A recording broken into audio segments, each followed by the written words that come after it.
Homeownership is the largest financial decision most people will ever make. And there are many things to consider and questions to ask yourself before signing that 30-year commitment. In today's video, we'll look at the questions you need to ask yourself so you can better understand if you are ready to buy a home. Let's dive right in, shall we? I'm Nick Garcia, your favorite Austin realtor. Question number one you should ask is, how good is my credit score? Unless you have cash to purchase your new home outright, your credit score or FICO is the most important factor when buying a home. You don't need perfect credit to qualify for a mortgage, but having good to excellent credit will provide you better loan terms. You could even qualify for a loan with a 600 credit score. However, before you start looking for a loan or a house, it is a great idea to do everything you can to improve your credit score. With the higher credit score, you will find it easier to get a mortgage and the terms of your loan will be better, which will save you a lot in interest over the life of the loan. I recommend going to Experian to monitor your credit score, and they even have features to boost your credit. Question number two, do you have money saved for a down payment? One of the main reasons people save money is to eventually purchase a house. Aside from a few government loan programs that allow for a 0% down payment, you'll probably need to put some money down to buy a home.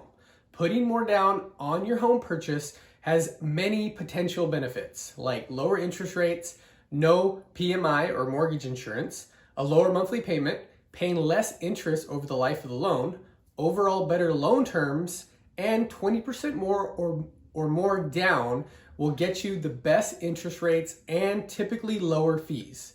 Depending on the type of mortgage you're looking at, you could afford to buy a home with only 3% or 5% of the purchase price saved for the down payment. With FHA loans, you're going to need 3.5% as a down payment, as a minimum down payment. Though, the more you can pay upfront for your down payment, the less interest you'll pay, the lower your monthly payments, and like I said before, the better loan terms. Next question, do you have money for closing costs and other expenses? While the down payment is the biggest fee when buying a home, it isn't the only fee you have to worry about. When you purchase a house, you will have to pay closing fees that include legal fees, taxes, lender fees, and other fees negotiated throughout the contract. These can total between 2 and 5% of the purchase price of the home that you'll have to pay at closing. Aside from closing fees, you'll need to consider other expenses like moving, new furniture, upgrades you want to make to the house, possible maintenance before moving into your new home, etc., etc. If you don't have an emergency fund to cover such expenses, you could find yourself in a lot of trouble before moving in. That's where the popular term house poor comes from. The next question you need to ask yourself is, can you afford the monthly expenses of owning a home? You don't only have to worry about covering the mortgage payments each month. There are many other expenses as well. You have to pay your utilities, your homeowner's insurance fees, home owners association fees, property taxes, any insurance that you have, as well as things like internet and cable. You need to find out what these expenses will be for the home you're considering buying, and then work out if you can afford them based on your income. If you make a mistake here, you could find you don't have enough money to cover basic necessities. Simply using a mortgage calculator won't take into consideration these extra expenses and could lead to you overextending on your finances. It can be tempting to stretch your finances to the limit and buy the biggest house you can afford, but it could lead to trouble down the road. Is your income stable? It should go without saying, but you should be very confident your income will either be stable or increase over time to pay for your mortgage and other expenses. While it is normally impossible to predict losing your job ahead of time, such a situation can result in ending up in foreclosure if you don't have enough equity to sell. If you don't have a stable income and you have some doubts over whether the money is going to continue to come in, you might be better off waiting until your situation stabilizes for you and your family. Next question, do you have an understanding of your debts? Now, you don't need to be completely debt-free to purchase a home, but you do need to have an understanding of the financial load a mortgage can have and add to your outstanding debts. You need to be able to cover your debt payments along with your mortgage payments. And if this is impossible, you might not be able to get the loan you expect. Your lender will look at your debt to income ratio, and if your debt to income ratio is 43% or more, you should be fine. Debt to income ratio can be found by adding up all of your monthly bills and dividing it by your income before taxes are taken out. This doesn't include debts like your Netflix subscription, debts like student loans, credit card monthly payments, child support, etc. are included in your debt to income ratio.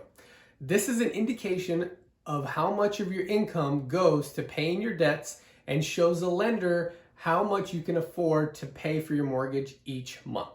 Ask yourself, will you want to stay in the property for a long time? Depending on a few factors, usually living in the home for longer is better for your long-term financial situation. Buying a house to build equity is one of the most effective ways to generate wealth. While your first home might not be your forever home, you'll want to make sure the house will meet your needs for maybe 5 to 10 years. If you aren't sure about the area you're going to be living in, it might be better to wait until you are and find an area that you'll be happier with for the long term. Ask yourself, is the house that you want to buy big enough?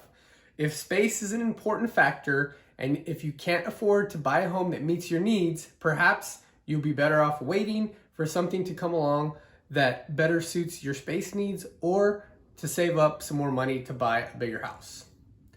The next question is, are you in a right place in your life? Does the idea of settling down seem very scary, or are you ready? If you aren't confident that you want to remain in the area for at least the next 5 years, perhaps you're not ready to settle down. And if you don't want to settle down yet, you might not be really ready to make the biggest purchase of your life. Making the big leap into the housing market is a massive financial commitment, and you need to make sure you're ready to buy a home. Only you can decide whether or not you're in the right financial, lifestyle, employment, and long-term situation, and you're ready to buy. There you have it, the most important questions you should ask yourself that will determine whether or not you're truly ready to make the biggest financial commitment of your life. If you're going through these questions and you're not entirely sure if you're ready to buy a home, you can always check the financial aspects with your potential lender. And you can kind of go over the pros and cons, and they can help run some numbers with you. You can also do that with a real estate agent like me. A good real estate agent can help with more than just showing you homes or selling your home. One last thing to think about and to keep in mind. You will have to pay for housing whether you decide to buy or continue to rent. Sometimes it's more cost effective to buy a home.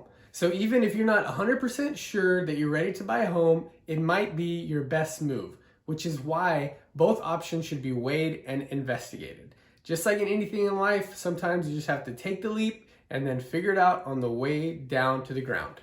If you're ready to pull the trigger and start looking for homes to buy in Austin or surrounding areas, then text or call me at 512-799-7950, and I can help you run numbers and take a look at some strategies to improve your credit score and give you a really big 10,000-foot realistic view of your current financial situation and whether or not it's a good idea for you to buy a home.